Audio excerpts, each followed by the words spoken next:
Trump has given Netanyahu, as we know, the green light to do the ethnic cleansing, to do the starvation, to do the killing. He recently said it's up to Israel to do whatever they want. It's about making Gaza Jewish again. These are their words. The MAGA cafe in Gaza City was bombed just last month. 30 people killed. A seaside cafe where they're having a children's birthday party.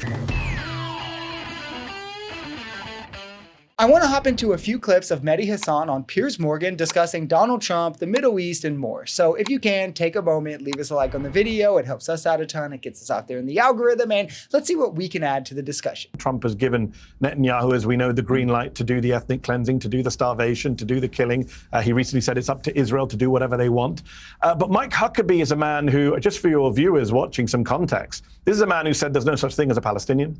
Says there's no such thing as the West Bank, says there's no such thing as a settlement, says there's no such thing as an occupation. He takes a very racist, dehumanizing view of Palestinians. He's a Christian nationalist, Christian Zionist who supports Israel for theological reasons. And in that interview with you, I just want to pick up a few things very quickly.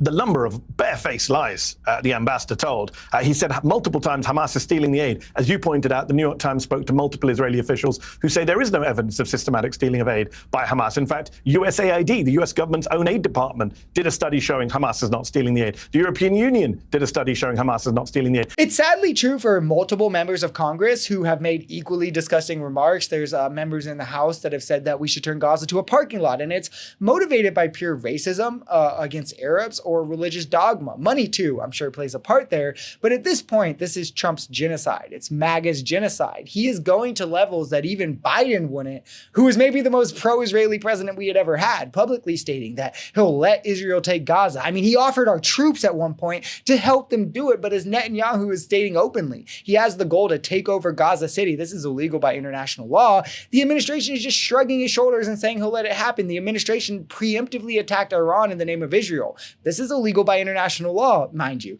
He stated he wants to revamp Gaza and that Palestinians couldn't ever return if he does so. That's ethnic cleansing. Illegal by international law, mind you. This is a genocide, signed, sealed, delivered, and paid for by MAGA. An ambassador of the United States at this point, 22 months later, telling that debunked hoax. He even claimed that it was done on video, which is not true. Show us the video. It doesn't exist. He also lied about the Israelis giving warnings to people before they bomb them. Every human rights group in the world says that's absolute BS. The MAGA cafe in Gaza City was bombed just last month. 30 people killed. A seaside cafe where they're having a children's birthday party. A boxer was killed. A sports star was killed. Children were killed. No warning given. They dropped a 500-pound bomb on a crowded seaside cafe. And then, of course, he lied about Anas al-Sharif and his crew. He said that the evidence points to them being Hamas, as you pointed out. No one who's looked at any of the evidence provided by Israel says that's evidence of Hamas. All he had was that, he was spotted taking a picture with the leadership of Hamas. So if you stand next to an accused terrorist or someone on the American terrorist watch list, that makes you a target, because I would point out Mike Pompeo is in a picture standing next to the Taliban. Donald Trump is in a recent picture standing next to the former leader of al-Qaeda in Syria. It's only when they're brown, of course, right? I mean, it's the sad truth, especially with Arabs. Islamophobia is so present, so baked into American culture that it takes less than that to convince many people that the dark Middle Eastern guy bad, right? Which speaks of the state of racism in America that, the right pretends doesn't exist. It is insane, though, that Mike Huckabee, of whom Donald Trump appointed to an ambassador role, if you didn't know, is still spreading propaganda that has been widely debunked by even the Israeli side. So it's not even like you pro-Palestinians are saying that. This speaks to the administration's effectiveness. Why should we trust anything they say? If we know for a fact they will spew debunked propaganda. I mean, lack thereof in terms of effectiveness, right? Or their clear bias, if that's what you want to call it. But neither neither enthralls any trust in what they're saying. Both should be equally disqualified. There's a little Smodrich saying that his plan, as a direct quote, his plan is for large parts of Gaza to remain under our control and sovereignty, and we can settle them.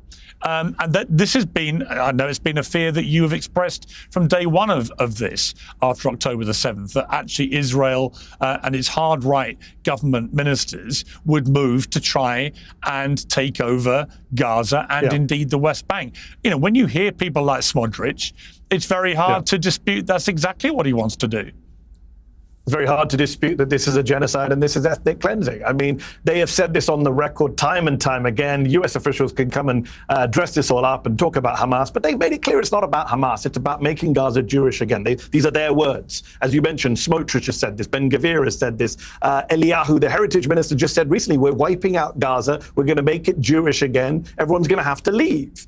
Donald Trump himself, by the way, Mike Huckabee's boss, has said everyone has to leave and they can't come back, is what he said to Fox in one interview. Everybody is signing off on this. The party committing the atrocities is admitting their intentions, and yet many still say, nah, not a genocide. I mean, it's clear as day now. And as bad as Biden was on the issue, he was horrendous. I mean, holy shit, it's so clear that these people were waiting for Trump to be in power to really go mask off. Remember when Trump won and the ceasefire was signed and MAGA pretended that Trump was the savior of this issue? Because they don't actually care about serious things like genocide. They just care about going, haha, Democrats bad, we won. Well, then Israel broke the ceasefire multiple times. Trump offered to use US troops to help annex Gaza. And now MAGA has to scramble to try and tell us why it's good actually that Trump supports genocide, or that, well, there's no other option. Like, it's sick and vile. And if you've ever wondered what it would be like to live through a historical moment and what you would be doing during a historical atrocity, well, look no further. You're currently doing it.